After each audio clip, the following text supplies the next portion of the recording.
நம்மளுடைய blouse cutting மெத்தட்ல இடுப்பு சுற்றளவை வச்சு பிளவுஸ் கட் பண்ணும்போது செஸ்ட் அளவு கரெக்டா வருமான்னு சொல்லிட்டு ஒரு சிலர் கேட்டிருந்தீங்க. ஸோ அதுக்காக தான் இந்த வீடியோல கிளியரா எக்ஸ்பிளைன் பண்ண போறேன்.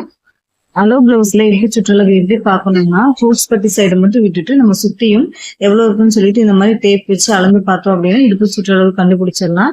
இந்த பிளவுஸோட இடுப்பு சுற்றளவு 25 இன்ச்சு. இப்ப 25 இன்ச்சுல 4ல் ஒரு பாகம் எவ்வளோன்னு பார்க்கணும். 6.25 இன்ச்சு வரும். இப்ப இந்த 6.25 இன்ச்சு தான் வந்து நம்ம இடுப்பு சுற்றளவா நோட் பண்ணிக்கணும். இப்ப பாருங்க 6.25 இன்ச்சு வந்து நம்ம இந்த இடத்துல குறிச்சுக்கலாம். அப்புறம் டாட் பிடிக்கிறதுக்காக 1 இன்ச்சு, சீம் அலவன்ஸ்க்காக 1.5 இன்ச்சு மார்க் பண்ணிக்கலாம். இப்ப இந்த அளவு வச்சு நம்ம செஸ்ட் அளவு ஈஸியா கண்டுபிடிச்சிடலாம். 30 இன்ச்சுக்குள்ள வேஸ்ட் மெஷர்மெண்ட் இருந்ததுன்னா 1 இன்ச் ஆட் பண்ணணும். அதுவே 30 இன்ச்சுக்கு மேல இடுப்பு சுற்றளவு இருந்துச்சுன்னா 1.25 இன்ச் ஆட் பண்ணணும். இப்போ 25ங்கிறனால 30 இன்ச்சுக்குள்ள இருக்கு. ஸோ 1 இன்ச் ஆட் பண்ணோம் அப்படின்னா 7.25 இன்ச் வரும். இதுதான் இந்த பிளவுஸுடைய செஸ்ட் அளவு. இப்படிதான் நம்ம ஒவ்வொரு பிளவுஸ்லையும் செஸ்ட் அளவு கண்டுபிடிக்கணும். நம்மளுடைய யூடியூப் சேனல்ல already full blouse cutting video நான் அப்லோட் பண்ணியிருக்கேன்.